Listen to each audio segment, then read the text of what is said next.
This is 21 News, 6 p.m.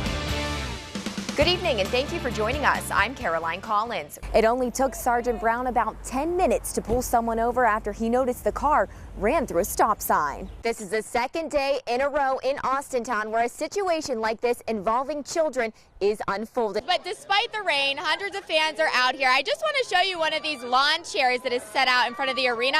Take a look at all this water on here. All of that water, and people are still coming back to their lawn chairs and sitting in them. Hey, Youngstown, are you Pens fans? Yes, we are! Hey, Youngstown, are you Pens fans? Hey, yes, we are!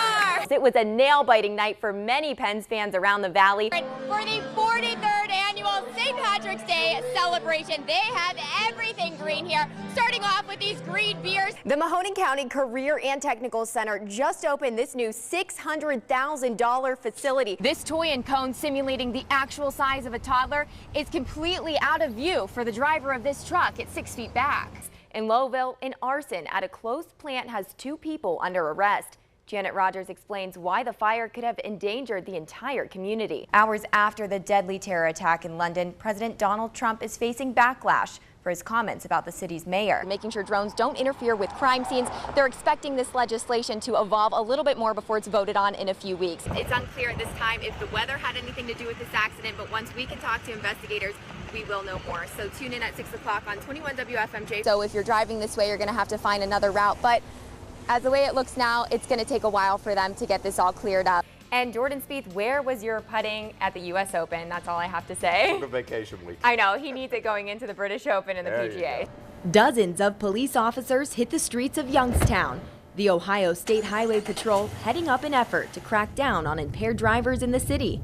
In Mahoning County, there have been 6 traffic fatalities this year, 5 of those in Youngstown. Taking impaired drivers off of the road as well as drugs, one of the goals of the saturation enforcement. Heroin's a major problem in the valley, so anytime you can take a little bindle of heroin off the street, you might be saving somebody's life. Sergeant Eric Brown with Ohio State Highway Patrol taking me out on the streets where we scan the roadways for any signs of impaired drivers. It only took Sergeant Brown about 10 minutes to pull someone over after he noticed the car ran through a stop sign. The driver getting off with a warning, but moments after pulling into a parking lot to watch drivers. He's going 46, so we'll talk to him about that. Sergeant Brown pulling over a man speeding on Belmont Avenue. He noticed immediately he was under the influence.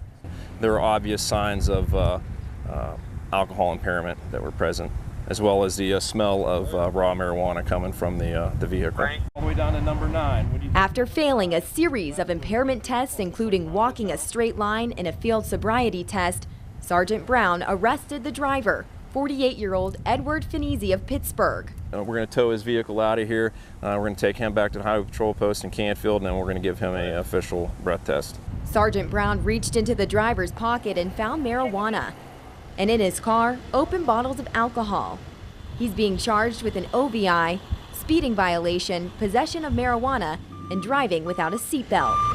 In a matter of minutes, an impaired driver and drugs off of the streets of Youngstown.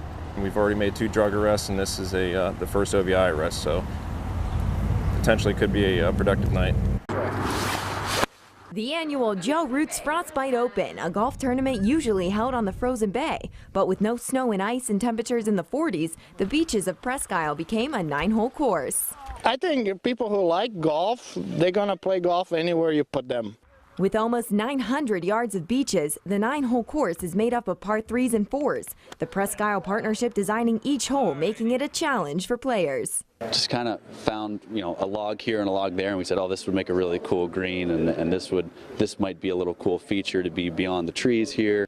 Each hole between 60 and 150 yards. Groups made up of 2, 3, or foursomes, teeing it up on a turf mat, playing as independence or scramble style. Out on the course, my dad, PGA golf professional Bob Collins. I challenged him to a little father-daughter playoff on the 5th hole. Well, she's pretty tough. I'll tell you what, it'll be a good match.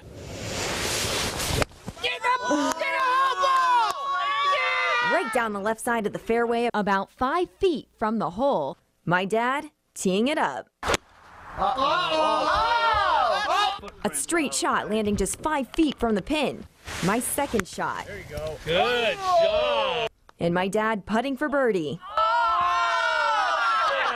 Just missing the hole, he taps it in for a 3. The pressure's on for me. Hit it. Go.